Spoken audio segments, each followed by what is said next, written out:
الحمد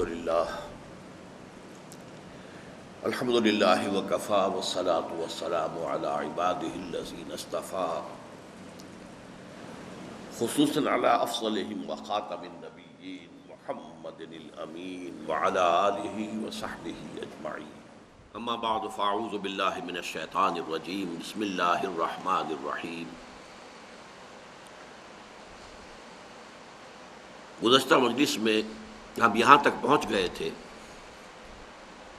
کہ کسی علاقے کسی ملک میں انقلاب برپا کرنے کے لیے 6 سٹیپس پر مشتمل ایک جد و جہد درکار ہے۔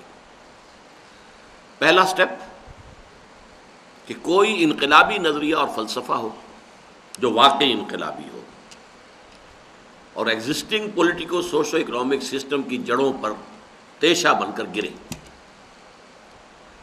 اور نمبر 2 یا تو نیا ہو تاکہ وہ اپنی نئی اصطلاحات کے حوالے سے لوگوں کو ایڈریس کر سکے، یا پرانا ہو تو اسے جدید اصطلاحات اور وقت کی جو ذہنی سطح ہے اس کے اوپر ری انٹرپریٹ کیا جانا ضروری ہے۔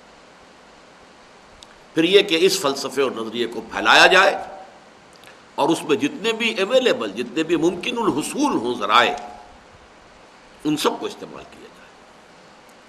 اب دوسرا سٹیپ کیا ہے؟ جو لوگ بھی اس نظریے اور فلسفے کو آن اٹس فیس ویلیو قبول کریں،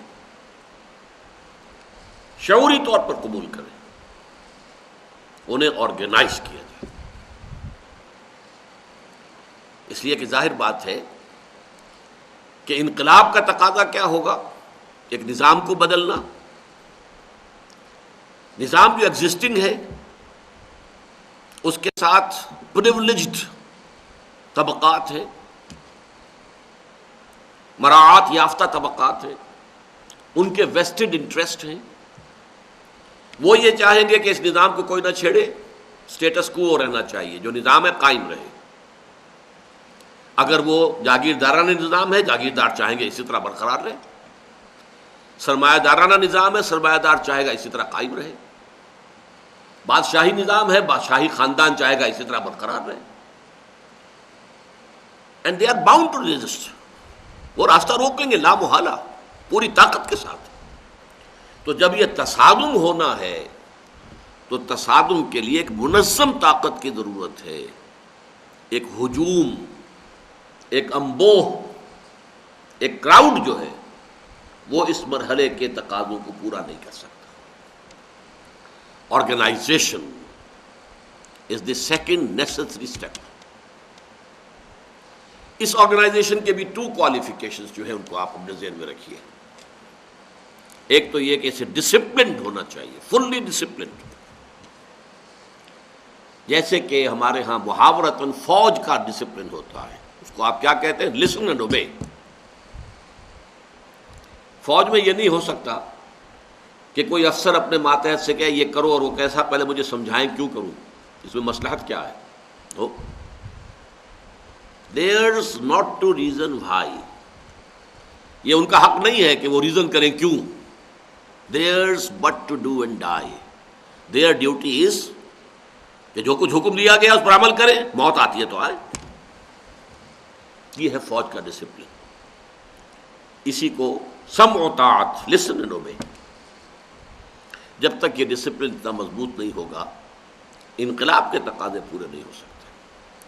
لوز ایسوسیشنز، ڈھیلی ڈھالی قسم کی تنظیمیں، ڈھیلی ڈھالی قسم کے ادارے، وہ علمی کام کر سکتے ہیں، کوئی تبلیغی کام کر سکتے ہیں، اور مختلف قسم کے اصلاحی کام کر سکتے ہیں، انقلاب برپا نہیں کر سکتے۔ For a revolution you have to have a disciplined party، منظم، سمع و طاعت والی، فوج والا ڈسپلن۔ یہ تو آپ کو یاد آ گئی ہوگی، یہ نظم ہے charge of the light brigade, ہم نے اپنے میٹرک کے زمانے میں پڑھی تھی۔ کسی جنگ میں ایک رسالہ تھا، شاید 600 سوار تھے اس میں، انہیں حکم دے دیا گیا، ان کا جو بھی کمانڈنگ آفیسر تھا، حملہ کرو، چارج دی لائٹ بریگیڈ۔ اب وہ بریگیڈ والوں کو معلوم تھا کہ جدھر ہمیں حملہ کرنے کا حکم دیا جا رہا ہے ادھر سامنے بھی توپیں لگی ہوئی ہیں، دائیں طرف بھی توپیں ہیں، بائیں طرف بھی توپیں ہیں، cannons to right of them, cannons to left of them, cannons in front of them. Someone has blundered. انہوں نے یہ سوچا کہ کسی نے غلطی کی ہے، بہت بڑی غلطی کی ہے، بہت بڑی غلطی کی ہے۔ ان حالات میں حملے کا حکم ظاہر بات ہے کہ بھول کے رکھ دیں گے ہم، لیکن but there's not to reason why, there's but to do and die. So into the valley of death rode the 600. 600 کے 600 جو ہیں وہ موت کی وادی میں اتر گئے۔ یہ ہے وہ فوج کا discipline. There's not to reason why, there's but to do and die. تو ڈسپلن جو ہے انقلابی جماعت کا اس طرز کا ہونا ناگزیر ہے۔ نمبر 2، اس انقلابی جماعت کے واقعتاً انقلابی ہونے کے لیے دوسری شرط جو لازم ہے، جو پوری ہونی چاہیے، کہ اس میں جو مراتب ہیں، جو کارڈرز ہیں، اس میں جو لیولز ہیں، ان میں کسی شخص کی حیثیت کا تعین ہونا چاہیے اس کی محنت کی بنیاد پر، اس کی اماؤنٹ آف سیکریفائس، کتنی قربانی وہ دے رہا ہے، کتنی جانفشانی کے ساتھ کام کر رہا ہے، اس کے اعتبار سے اس کا رتبہ معین ہونا چاہیے۔ یہ نہیں کہ جو ایگزسٹنگ ان کا سوشل آرڈر تھا اس میں کوئی شخص اونچا تھا تو وہ یہاں بھی آ کر اونچا ہو جائے۔ مثال کے طور پر ہندو معاشرے میں برہمن اونچا ہے، شودر نیچا ہے۔ اب اگر کمیونسٹ پارٹی میں بھی برہمن آئے تو اونچا ہو اور شودر آئے تو نیچا رہے تو یہ پھر انقلابی پارٹی نہیں ہے۔ یہاں تو ہونا یہ چاہیے کہ وہ شودر جو ہے وہ چاہے اپنے سوشل کارڈر کے اعتبار سے اس معاشرے میں گھٹیا ہے، لیکن اگر اس نے محنت زیادہ کی ہے، کوشش زیادہ کی ہے، قربانی زیادہ دی ہے، جانفشانی زیادہ کر رہا ہے، محنت زیادہ کر رہا ہے، تو اسے آگے بڑھنا چاہیے۔ اور اگر کوئی برہمن جو ہے وہ اس اعتبار سے پیچھے رہ گیا تو اسے پیچھے ہونا چاہیے۔ ہو سکتا ہے کہ شودر کمانڈ کرے اور برہمن جو ہے وہ اس کی کمانڈ میں ہو، اس کو اس کا حکم ماننا پڑے۔ یہ اگر نہیں ہے تو پھر یہ انقلابی پارٹی نہیں ہے۔ تو ایگزسٹنگ جو سوشل سٹیٹس ہوتے ہیں ان کی کوئی ریفلیکشن اس پارٹی میں نہیں ہونی چاہیے۔ یہ دو شرطیں پوری ہوں گی تو وہ ایک انقلابی پارٹی شمار ہوگی، اور اگر یہ دونوں شرطیں پوری نہیں ہیں تو پھر وہ انقلابی پارٹی نہیں۔ نمبر 3، تھرڈ اسٹیپ، اب ان لوگوں کی تربیت کرنی ہے، ٹریننگ کرنی ہے۔ میں کوئی اسلامی لفظ استعمال نہیں کر رہا، ابھی نوٹ کر لیجیے اس کو اچھی طرح، بلکہ جنرل ٹرمز میں جن کو آپ سمجھتے ہیں، تاکہ اس کے حوالے سے بات واضح ہو جائے۔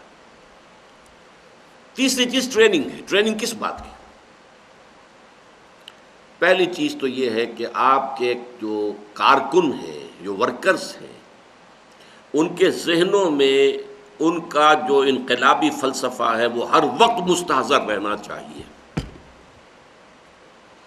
ظاہر بات ہے کہ ان کی ڈیپتھ آف کمٹمنٹ، ان کی محنت، ان کا ایثار، ان کی قربانی، ان کی بھاگ دوڑ، یہ ڈائریکٹلی پروپورشن ہوگی کہ ان کا جو نظریہ ہے، ان کا جو انقلابی تصور ہے، انقلابی فلسفہ، وہ ان کے ذہنوں میں تازہ ہے یا نہیں۔ اگر یہ پیچھے نیچے چلا گیا، اس کے اوپر ذہول طاری ہو گیا، تو اس کا منطقی نتیجہ یہ ہوگا کہ ان میں وہ ارج، وہ جذبہ، وہ شوق اور جوش اور خروش نہیں رہے گا کہ جو انقلاب کے لیے لازم ہے۔ To keep this revolutionary ideology always fresh in the minds of the workers. Number 1۔ Number 2، discipline کی عادت ڈالنا، اس کے لیے بڑی ٹریننگ کی ضرورت ہے۔ مشکل کام ہے، میں اس کی بات کیوں مانوں؟ ہوئی تھی، یہ بھی میری طرح کا انسان ہے، میری بھی رائے ہے، کیوں میں اپنی رائے کو نیچے پھینک دوں؟ ظاہر بات ہے کہ ایک تو ہوتا ہے کوئی سرکاری محکمہ ہے، اس میں ایک افسر ہے، ایک اس کے نیچے ہے، وہ تو اس لیے مانتا بھی میرا افسر ہے، اور اس لیے مانتا ہے مجھے ملازمت کرنی ہے، ورنہ مجھے ملازمت سے برخاست کر دیا جائے۔ انقلابی جو کارکن ہوتے ہیں وہ تو والنٹری ورکرز ہوتے ہیں، وہ کسی تنخواہ کے لیے تو نہیں کام کر رہے ہوتے، ان کے اپنے کوئی جو ہے مفادات تو اس میں نہیں ہوتے، لہذا وہ اس اعتبار سے تو برابر ہے، ایکوی اسٹیٹس ہے۔ اب ان میں سے ایک شخص فرض کیجئے کہ کمانڈر بنا دیا گیا ہے، تو ہے تو انہی میں سے ایک شخص نا، تو کیوں مانے اس کی بات؟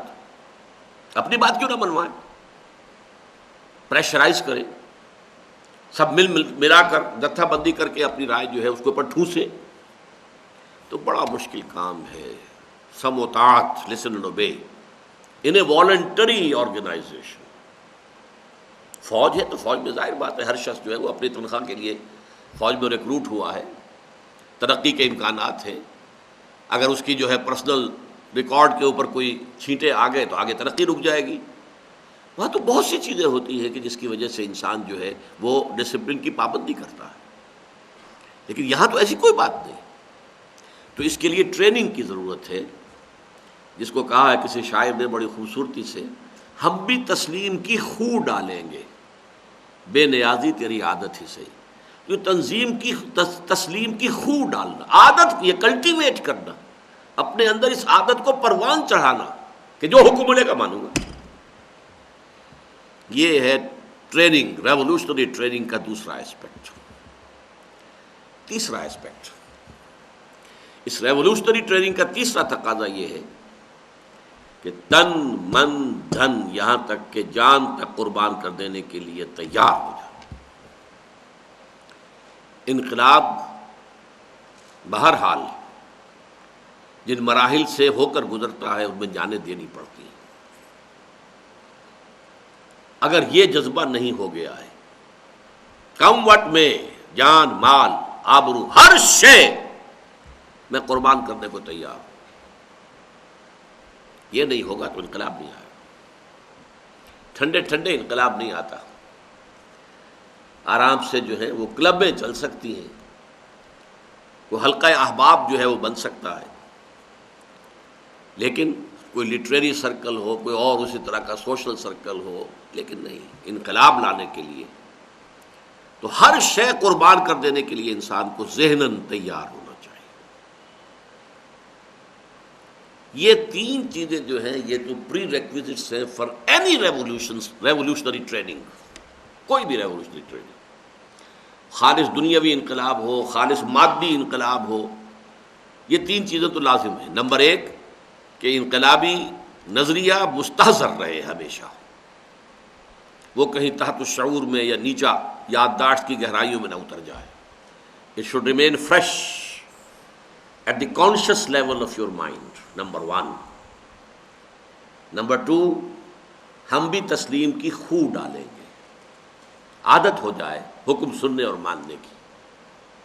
اس کے لیے انسان جو ہے وہ ذہناً، قلباً، نفسیاتی طور پر تیار ہو جائے۔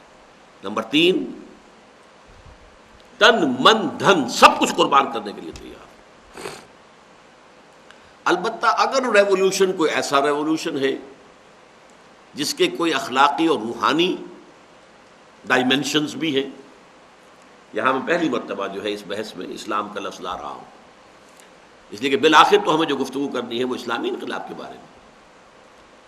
تو اسلامی انقلاب محض ایک دنیاوی اور مادی انقلاب نہیں ہے، یہ ایک روحانی انقلاب بھی ہے، اس کے مورل اور اسپرچول ڈائمینشنز ہیں۔ لہذا چوتھی چیز اسلامی انقلاب کے لیے لازم ہے اخلاقی تزکیہ، روحانی ترقی۔ اگر یہ نہیں ہوگا تو اسلامی انقلاب نہیں آ سکے، you will feel some where, کسی جگہ جا کر معلوم ہوگا کہ اب ہماری پیش رفت رک گئی۔ یہ تین ہیں قدم جن کو میں نے گن کر آپ کو بتایا، تین سٹیپس، لیکن یہ نوٹ کر لیجئے یہ تینوں بیک وقت چلتے ہیں۔ دعوت، تنظیم، تربیت، یہ پروسیس چلتا رہے گا۔ دعوت جاری ہے، جو آ رہے ہیں انہیں تنظیم میں شامل کیا جا رہا ہے، انٹیگریٹ کیا جا رہا ہے، ان کی تربیت ہو رہی ہے۔ کہنے کو اس کو جب ہم اینالائز کریں گے تو تین باتیں کہہ دیں گے، لیکن حقیقت میں یہ ایک کنٹینیوس اور کنٹمپریری پروسیس ہے، ایک ہی وقت میں یہ تین کام ہوتے ہیں۔ چوتھا عمل، چوتھا سٹیپ، وہ بھی ان تینوں کے ساتھ ہی شروع ہو جاتا ہے، لیکن یہ سمجھانے میں آپ اس کو نمبر 4 پہ رکھ رہا ہوں۔ وہ ہے پیسو ریزسٹنس، صبر محض۔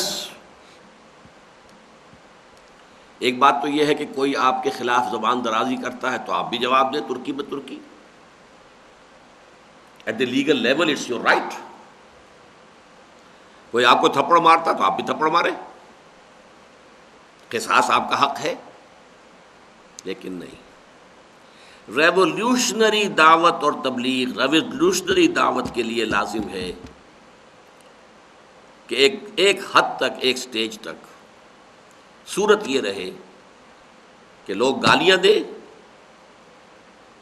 اور آپ جوابی گالی نہ دیں، بلکہ ہو سکے تو کوئی خوش کلامی کا مظاہرہ کریں۔ لوگ پتھر ماریں، آپ جوابی طور پر پتھر نہ ماریں، ہو سکتا ہو تو پھول پیش کریں۔ Take every persecution weather verbal اور فزیکل وداؤٹ اینی ریٹیلیشن، لیکن قدم پیچھے نہ ہٹے۔ تو دو لفظ جو میں نے استعمال کیے تھے جدید ٹرمینالوجی کی، پیسو ریزسٹنس، پیسو، لیکن ریزسٹنس ہے اس میں۔ ریزسٹنس کیا ہے؟ پیچھے نہیں ہٹیں گے ہم اپنے نظریے کو نہیں چھوڑیں گے، ہم اپنے اس فلسفے کو پھیلانے سے باز نہیں آئیں گے۔ ہمیں مارو، پیٹو، جیلوں میں ڈالو، ہم جوابی کارروائی کوئی نہیں کریں گے۔ ہم اینٹ کا جواب پتھر سے نہیں دیں گے، گالی کا جواب گالی سے نہیں دیں گے، لیکن اپنے کام کو جاری رکھیں۔ This is the meaning of passive resistance. Active اس معنی میں نہیں ہے کہ وہ جواب نہیں دے رہا، لیکن ریزسٹنس اس معنی میں ہے کہ کھڑے ہیں، ڈٹے ہوئے۔ اب یہاں اس کی بھی کچھ سٹیجز ہیں، اس کو نوٹ کر لیجئے۔ دیکھیے، پہلی بات تو یہ نوٹ کر لیجئے کہ یہ تصادم جو ہے، اگرچہ اس میں تشدد تو ہوتا ہے، ایگزسٹنگ جو سسٹم ہے، the existing politico socio economic system, اس کی جو پریولیج کلاسز ہیں ان کی طرف سے تشدد ہوگا۔ لیکن یہ تصادم شروع کس نے کیا ہے؟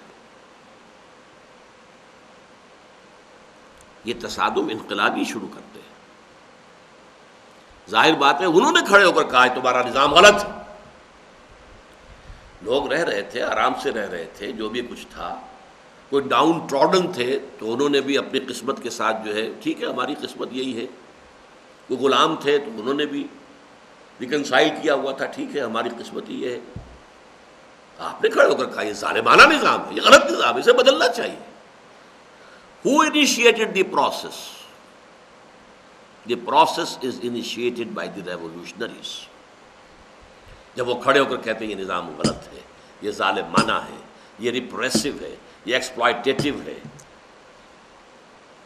یہ ڈسکریمنیٹو ہے، جب آپ یہ الفاظ کہتے ہیں، الزام لگاتے ہیں نظام کے اوپر، تو ظاہر بات ہے اس نظام کو ریٹیلیٹ کرنا ہے۔ It is bound to retaliate. It has to resist. البتہ اس نظام کی طرف سے ریٹیلیشن کے دو سٹیجز ہیں۔ پہلی سٹیج ہوتی ہے وربل پرسیکیوشن۔ میں اردو محاورے میں استعمال کروں گا یا قرآن مجید کے الفاظ میں پھونکوں سے بجھانا۔ یریدون لیطفئوا نور اللہ بافواہہم، اپنی منہ کی پھونکوں سے بجھا دینا، یا جسے ہم کہتے ہیں چٹکیوں میں اڑا دینا۔ ہاں جی پاگل ہو گئے، دماغ خراب ہے۔ ہمارے نظام میں کوئی خرابی نہیں ہے میاں، تمہارے دماغ میں کوئی خرابی ہو گئی ہے۔ You have gone crazy. یہ فینیٹکس ہیں، یہ دیوانے ہیں، یہ پاگل ہو گئے۔ What has happened to them? یہ پرسیکیوشن، اور یہ پرسیکیوشن بھی عام لوگوں پر نہیں ہوگی۔ اگر اس دعوت کا کوئی ایک داعی ہے، ایک لیڈر ہے، وہ فوکس بن جائے گا اس کا۔ اگر کئی ہے تو وہ فوکس بن جائیں گے، تاکہ ان کے اندر جو عزیمت ہے، جو ارادہ ہے پختہ، دیئر ول پاور، اس کو کرش کر دیا جائے۔ پاگل ہے، دماغ خراب ہے، جھوٹا ہے، پتہ نہیں کہیں اور کا کوئی فلسفہ لا کر ہمارے اوپر تھوپنا چاہتا ہے۔ Who is he؟ یہ ساری وربل پرسیکیوشن ہوگی، مذاق اڑایا جائے گا، استہزاء ہوگا، تمسخر ہوگا۔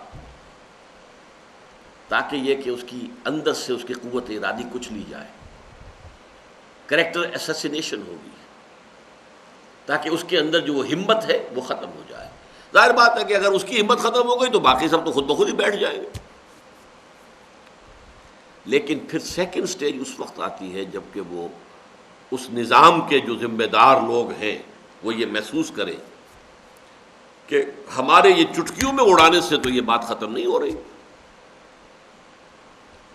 جسے ہم نے ایک مشت غبار سمجھا تھا یہ تو ایک آندھی کی شکل اختیار کر رہی ہے۔ اسپیشلی جب دو طبقوں میں وہ بات پہنچنے لگے، نفوذ کرنے لگے، ایک ڈاؤن ٹراڈن طبقات جو ہیں انہیں شعور ہونا شروع ہو جائے، ہم بھی انسان ہیں، ہمارے بھی حقوق ہیں، یہ لوگ ٹھیک کہہ رہے ہیں، ہم کیوں غلامی کے اوپر راضی ہوئے ہیں، ہم کیوں ان کے تابع ہیں، ہم کیوں مستضعفین بنے ہوئے ہیں، ہم مستضعفین بنے ہوئے تبھی تو یہ مستکبرین بن گئے نا۔ جب یہ شکل ہوتی ہے تو اب انہیں خطرہ ہوتا ہے کہ یہ تو گویا کہ جو بارود کا گودام تھا اس کے قریب اب چنگاری جا رہی ہے، یہ تو ایک دم اگر بلو اپ ہو گیا تو کیا ہوگا؟ توڑ دی بندوں نے آقاؤں کے خیموں کی تناب، پھر تو یہ ہوگا غلام کھڑے ہو جائیں گے اپنے آقاؤں کے خیموں کی تنابیں کاٹ ڈالیں گے۔ اور نمبر دو، جب انہیں یہ محسوس ہو کہ یہ انقلابی دعوت ہمارے یوتھ، ہمارے نوجوانوں میں سرایت کر رہی ہے، دے آر آور فیوچر، ہمارا نوجوان ہمارا فیوچر ہے، اور نوجوان میں ظاہر بات ہے کہ مصلحت بینی نہیں ہوتی، وہ جس چیز کو صحیح سمجھتا ہے پھر اس کے لیے خرچ باد آباد کرنے کو تیار ہو جاتا ہے۔ مڈل ایج میں آدمی آ کر ایک تو یہ کہ جسم کے قوا جو ہیں اس کے ڈھیلے پڑ گئے، وہ ہمت وہ عزیمت نہیں رہتی، پھر فیملی بچے، بچوں کے بچے، ان کے پرابلمز، یہ نوجوان ان چیزوں سے خالی ہوتا ہے، اسے جو بات صحیح سمجھ میں آ جائے وہ اس کے لیے کھڑا ہو جائے، اس میں اس کو جو ہے مصلحت بینی اس کا راستہ نہیں روکے گی۔ لہذا اگر یہ ان دو طبقات میں دعوت سرایت کرنے لگے تو پھر فزیکل پرسیکیوشن کا آغاز ہوتا ہے، انہیں مارو، ان نوجوانوں کو گھروں میں بند کر دو، انہیں فاقے دو، اور جو وہ ڈاؤن ٹراڈن طبقات ہیں انہیں پیٹو، پرسیکیوٹ کرو، ٹارچر کرو، تاکہ ان کا نشہ حرن ہو جائے، ان کو دن میں تارے نظر آنے لگے۔ یہ ہے فزیکل پرسیکیوشن۔ لیکن ایک سٹیج جس کا میں تذکرہ اس وقت کر رہا ہوں وہ یہ ہے، ٹیک آل پرسیکیوشن وداؤٹ اینی ریٹیلیشن۔ بھائی،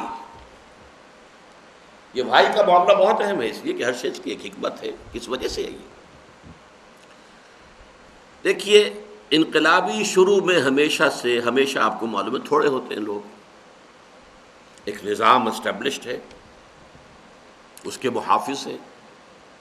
آج کل کا نظام ہے تو حکومت ہے، فوجیں ہیں، ایئر فورس ہے، پولیس ہے، پیراملٹری فورسز ہے، کیا کچھ ہے،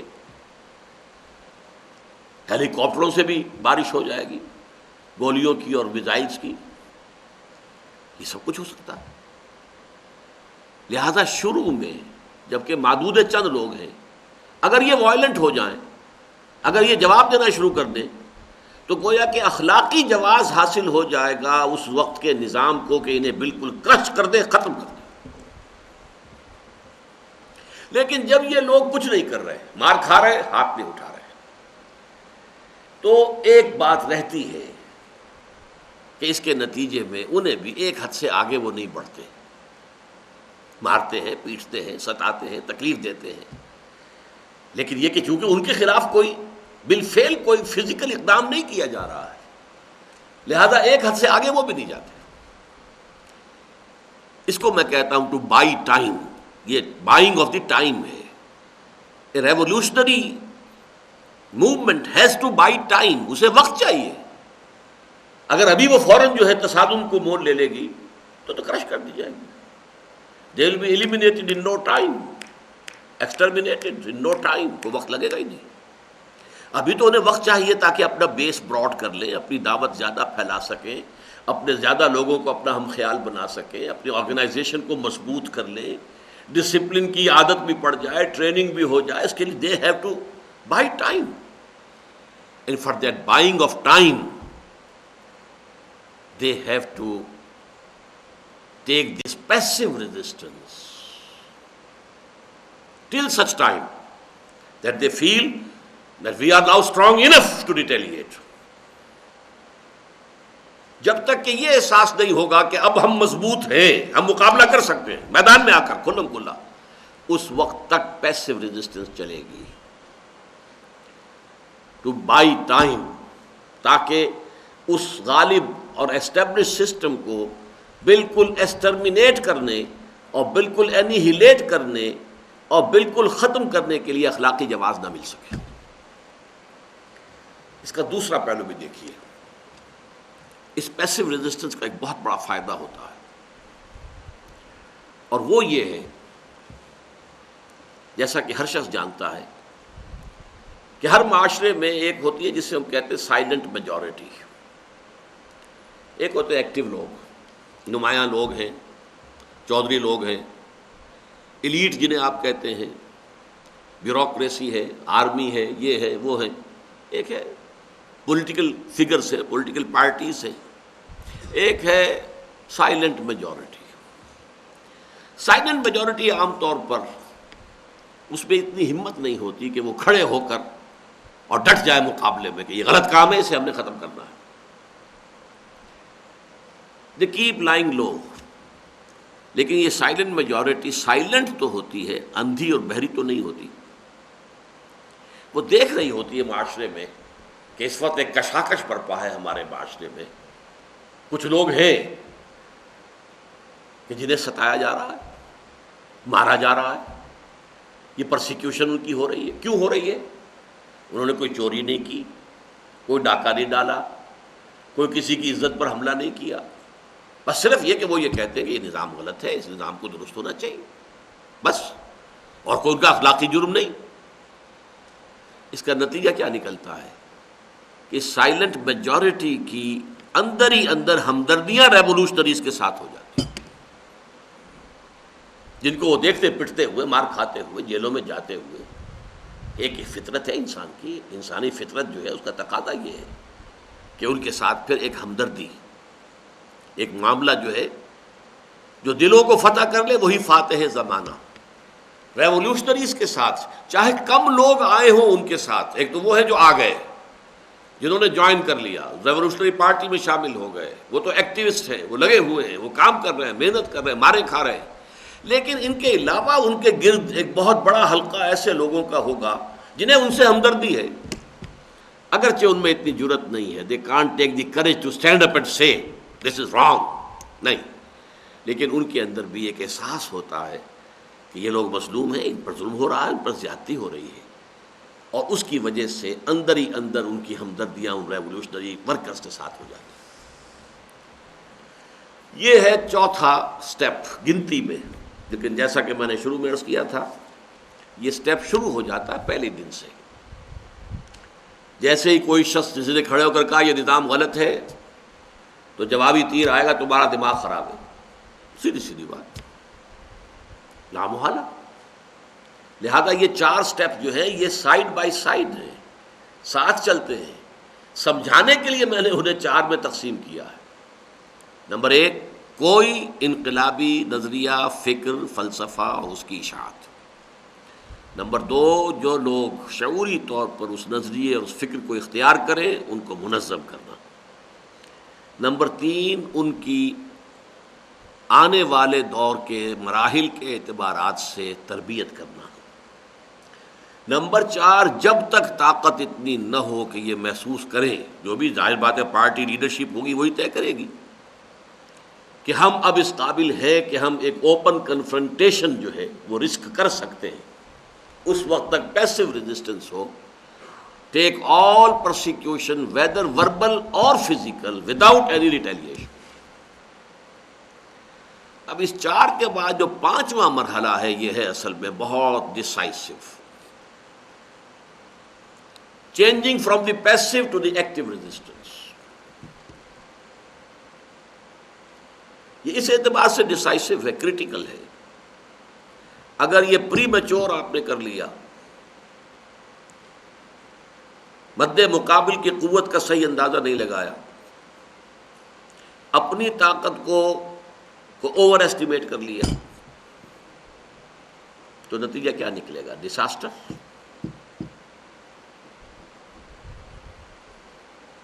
اور اگر اس کا دوسرا پہلو بھی ہے، اگر پراپر ٹائم پر آپ نے اقدام نہ کیا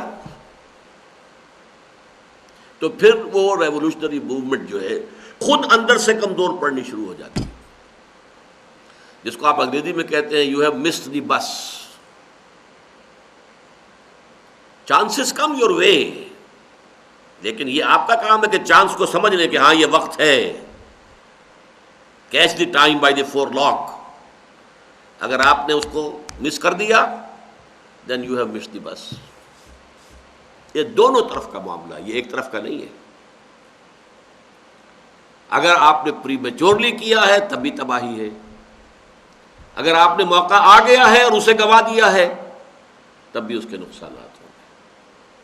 لہذا موسٹ کریٹیکل ڈیسیژن یہی ہے، when to switch over from the passive resistance to the active resistance. اچھا، اب ایکٹیو ریزسٹنس کی شکل کیا ہوگی؟ ایکٹیو ریزسٹنس اس سسٹم کو چھیڑا جائے گا، وہ کسی بھی اعتبار سے آپ اس کے کسی بھی ایسپیکٹ کو چھیڑیں گے اگر تو وہ ریٹیلیٹ کرے گا as a whole. System is a organic whole, نظام جو ہے وہ ایک وحدت ہوتا ہے۔ اب یہ معاملہ چونکہ مجھے مثال دینی پڑ رہی ہے تو مثال دے رہا ہوں۔ مثال کے طور پر جب گاندھی نے طے کیا کہ اب ہمیں برطانوی استعمار کے خلاف ٹکر لینی ہے تو کیا طے کیا؟ ہم جا رہے ہیں سمندر میں، پرماتما نے نمک پیدا کیا ہوا ہے، یہ سمندر پرماتما کا ہے، نمک پرماتما کا ہے، ہم وہاں سے سمندر کے پانی سے نمک بنانے جا رہے ہیں۔ ہم نے تو کسی کو کچھ نہیں کہا نا، لیکن یہ سمندر کے پانی سے نمک بنانے کا مطلب کیا ہے؟ You have challenge the excise and taxation policy of the British government. Excise duty ہے، نمک آپ نہیں بنا سکتے، وہ تو لائسنس ہولڈرز بنائیں گے جو کہ فیس دیتے ہیں، جو ٹیکس دیتے ہیں۔ آپ جو ہے خود جا کر نمک بنانا شروع کر دیں، پرماتما کا پانی ہے، پرماتما کا سمندر ہے، پرماتما کا نمک ہے، ہم پرماتما کے ہیں، ہم بناتے ہیں۔ لہذا لاٹھی چارج ہوئے، پیٹا گیا، بڑے بڑے لیڈر سر پھٹے ان کے، سب کچھ ہوا، وہ تو ہوگا۔ then the system is bound to retaliate، وہ پوری سختی کے ساتھ پھر وہ اپنا۔ اب یہ ڈیپینڈ کرتا ہے کہ آپ نے واقعتاً پوری تیاری کے بعد یہ قدم اٹھایا تھا، یا یہ کہ آپ کی تیاری ادھوری تھی اور آپ اتنا بڑا پنگا لے بیٹھے۔ اس کا نتیجہ تو میں بیان کر چکا ہوں۔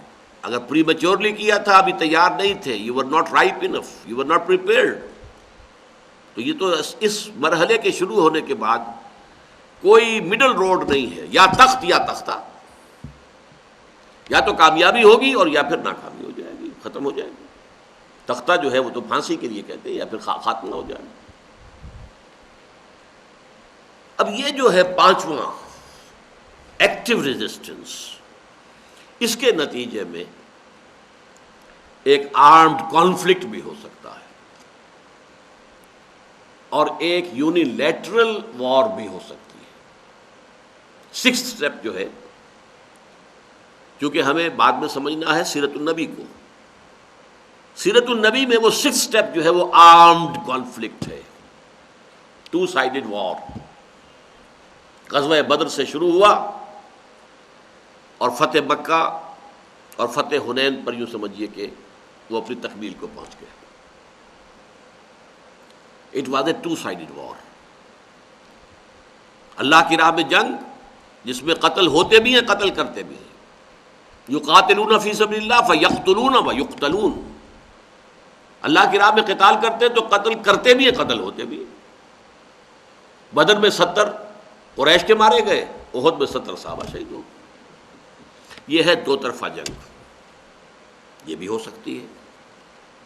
اور یہ بھی ہو سکتی ہے کہ ایک طرفہ جنگ ہو، ایک طرفہ جنگ جس کا نقشہ آج کی دنیا میں ہمارے سامنے ایران میں آیا ہے۔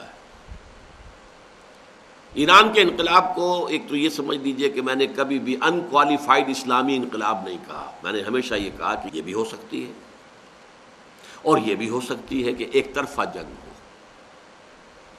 ایک طرفہ جنگ جس کا نقشہ آج کی دنیا میں ہمارے سامنے ایران میں آیا ہے۔ ایران کے انقلاب کو ایک تو یہ سمجھ لیجئے کہ میں نے کبھی بھی ان کوالیفائڈ اسلامی انقلاب نہیں کہا، میں نے ہمیشہ یہ کہا کہ یہ شیعہ اسلامی انقلاب ہے، اور دوسرا یہ کہ میں اسے ٹرو ریولوشن نہیں سمجھتا، اس میں کمی رہی ہے، وہ کیا ہے وہ میں بعد میں پھر ڈسکس کروں گا۔ لیکن اس معنی میں انقلاب ضرور ہے کہ بادشاہت کا خاتمہ کر دیا، بادشاہ کو بھاگنے پر مجبور کر دیا، علماء کی حکومت قائم ہو گئی، سیاسی تبدیلی آ گئی بہت بڑی، اور وہ کس شکل میں آئی ہے؟ یک طرفہ جنگ، عوام سڑکوں پر آ گئے، سسٹم کو بلاک کر دیا، ان پر فائرنگ ہوئی، انہوں نے جانے دی، خود نہیں مارا، دو طرفہ جنگ نہیں کی۔ دو طرفہ جنگ آج کی دنیا میں فیزیبل نہیں ہے، اس لیے کہ آپ کا مقابلہ جو ہے وہ تو حکومت پر براجمان ہے، اور حکومت کے ڈسپوزل پر ہے فوج بھی، ایئر فورس بھی، پولیس بھی، پیراملٹری فورسز بھی، ہر چیز۔ دو طرفہ جنگ کریں گے تو پھر وہی ہوگا جو الجزائر میں ہو رہا ہے یا کسی اور جگہ پر ہو رہا ہے، جو غلطی ہے آج کے دور کے حساب سے، اگرچہ سیرت محمدی میں وہی جو دو طرفہ جنگ ہے جو ابھی ملے گی جب ہم اس کا تفصیل سے مطالعہ کریں گے، لیکن یہ کہ اس کا ایک آلٹرنیٹ ہونے کے اعتبار سے یک طرفہ جنگ، سسٹم کو بلاک کرنے کے لیے میدان میں آ جائیں، پکیٹنگ، گھراؤ، جلاؤ نہیں، don't burn any property anything, گھراؤ کر لو، اس سسٹم کو ہم چلنے نہیں دیں گے۔ چھوٹی سی دو مثالیں ہماری اپنی تاریخ سے۔ ضیاء الحق صاحب نے زکوٰۃ آرڈیننس نافذ کیا، 50,000 شیعہ جا کر گھیراؤ کر کے بیٹھ گئے سیکریٹریٹ کا اسلام آباد میں، ہم نہیں دیں گے زکوٰۃ اس حکومت کو، ہم یہاں سے اٹھیں گے نہیں، دھرنا دے کے بیٹھ گئے، مارو ہمیں، گولیاں چلاؤ ہم پر۔ ضیاء الحق سمجھدار آدمی تھا، اسے معلوم تھا اگر شیعوں پر گولیاں چلائے تو فوج میں بھی شیعہ ہیں، پولیس میں شیعہ ہیں، بیوروکریسی میں شیعہ ہیں، کیا رد عمل ہوگا؟ لہذا اس نے اپنی مونچھ نیچے کر لی، ناک رگڑ دی زمین میں، اور انہیں زکوٰۃ سے ایگزمپٹ کرنے کا اعلان کر دیا۔ کتنی بڑی کامیابی حاصل کر لی انہوں نے۔ اسی طریقے سے ایک چھوٹی سی مثال ہے، ایک زمانے میں روزنامہ جنگ جو ہے اس کے خلاف ہو گئے تھے ایم کیو ایم والے، اس لیے کہ وہ ان کے خیال میں ان کی خبریں صحیح طور پر نہیں دے رہا تھا، گھیراؤ کر لیا، 3 دن تک دفتر سے جنگ نکلنے نہیں دیا، چوتھے دن انہوں نے ہتھیار ڈال دیے۔ اس کے بعد الطاف صاحب کو چھینک بھی آتی تھی تو پہلے صفحے کے اوپر لکھی ہوتی تھی کہ آج الطاف صاحب کو چھینک آئی، کیوں؟ اس لیے کہ وہ جو انہوں نے گھیراؤ کر کے تو بیڑا غرق ہو جائے گا، چند دن اخبار نہیں نکلے گا تو کیا ہوگا؟ تو یہ ہے صورتحال، یک طرفہ جنگ، مار کھانے کو تیار رہے، جانے دینے کو تیار رہے، جانے دیے بغیر تو انقلاب نہیں آتا، قتل نہیں آ سکتا، ناممکن ہے۔ خود حضور صلی اللہ علیہ وسلم کا انقلاب بھی کئی 100 صحابہ کی جانوں کا نذرانہ پیش کرنے کے بعد آیا ہے۔ لیکن یہ ہے 7واں سٹیپ، جس کو میں نے 6واں سٹیپ جس کو میں نے 2 شکلوں میں آپ کے سامنے رکھ دیا۔ ایک ہے کھلی جنگ، دو طرفہ جنگ، جو قاتلون فی سبیل اللہ فیقتلون ویقتلون، اور ایک ہے یک طرفہ جنگ یعنی سول ڈس اوبیڈینس، اور اس کی آخری شکل ہوگی ان آرمڈ ریولٹ۔ ایک بغاوت ہوتی ہے مسلح بغاوت، ایک ہے ان آرمڈ ریولٹ، غیر مسلح بغاوت، گھیراؤ، پکیٹنگ، سڑکوں پر آ جانا، سسٹم کو بلاک کر دینا، اس میں گولیاں چلے جانے دے۔ یہ 6 سٹیپس ہیں کہ جس کے نتیجے میں اگر واقعتاً صحیح طریقے سے بات چلی ہے، پہلے سٹیپ پر کنسولیڈیٹ کر کے آگے چلے ہیں، اصل میں تو سٹیپ 2 ہی ہو گئے اب، پہلا سٹیپ کیا تھا؟ نمبر 4 چیزیں جو تھی پہلی وہ ایک ہی سٹیپ ہے، ایک ہی سائملٹینیس ہے. کسی انقلابی نظریے کی نشر و اشاعت، جو اس کو ذہنی طور پر شعوری طور پر قبول کرے انہیں منظم کرنا، آئندہ کے مراحل کے لیے تربیت دینا.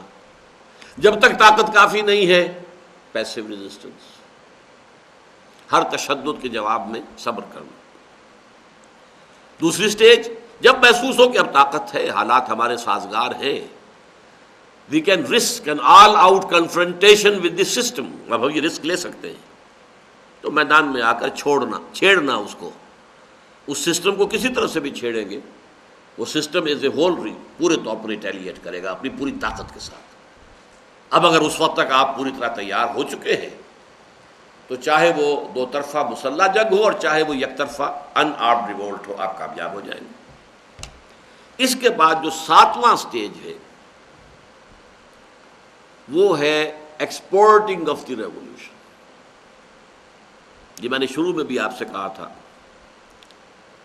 کہ کوئی انقلاب if it's a true revolution, اسی وجہ سے میں ایران کے انقلاب کو ٹرو ریولیوشن نہیں مانتا،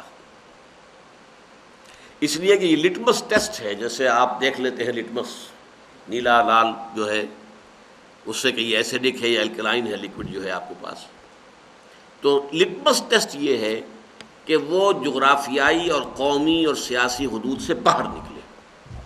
اگر نہیں نکلتا تو پھر وہ ٹرو ریولیوشن نہیں ہے. فرانس کا انقلاب آیا تھا، پوری دنیا میں پھیل گیا. بولشوک ریولیوشن رشیا میں آیا، کہاں لیٹن امریکہ میں پہنچ گیا، چائنا میں پہنچ گیا، ہندوستان میں کیرالہ، بنگال، ابھی تک کمیونسٹ پارٹیوں کی حکومت چل رہی ہے. تو ٹرو ریولیوشن تو کبھی بھی نیشنل باؤنڈریز، جیوگرافیکل باؤنڈریز ان کے اندر محدود نہیں رہتا. اور سب سے بڑی مثال انقلاب محمدی علیہ صاحب الصلاۃ والسلام. آپ کو معلوم ہے جزیرہ نما عرب میں وہ انقلاب برپا ہوا، پھر کس تیزی کے ساتھ، ایک سیلاب کے مانند، تھمتا نہ تھا کسی سے سیل رواں ہمارا وہ سیلاب روکنے والی کوئی طاقت خارج میں موجود نہیں رہی تھی. مشرق میں عراق سے ہو کر ایران اور پھر خراسان تو افغانستان تک، یہاں سارا علاقہ حضرت عثمان کے عہد خلافت میں فتح ہو چکا. مغرب میں شام سے ہو کر اور پھر سینائی پیننسولا سے نکلتے ہوئے پھر مصر ہے اور پھر لیبیا ہے، الجزائر ہے، اور یہ سب ہوتے ہوتے اٹلانٹک تک، فرام آکسس ٹو اٹلانٹک، دریائے جیہوں سے لے کر اور بحر اوقیانوس تک، with in 24 years. Just imagine. Muhammad صلی اللہ علیہ وسلم took 23 years or at least 20 years in bringing about the revolution in Arabian Peninsula. اس لیے کہ حضور کی حیات طیبہ کے آخری 2 سال جو ہیں وہ اصل میں ایکسپورٹنگ آف ریولیوشن کے. غزوہ موتا، غزوہ تبوک، یہ تو عرب سے باہر کی جنگیں ہیں.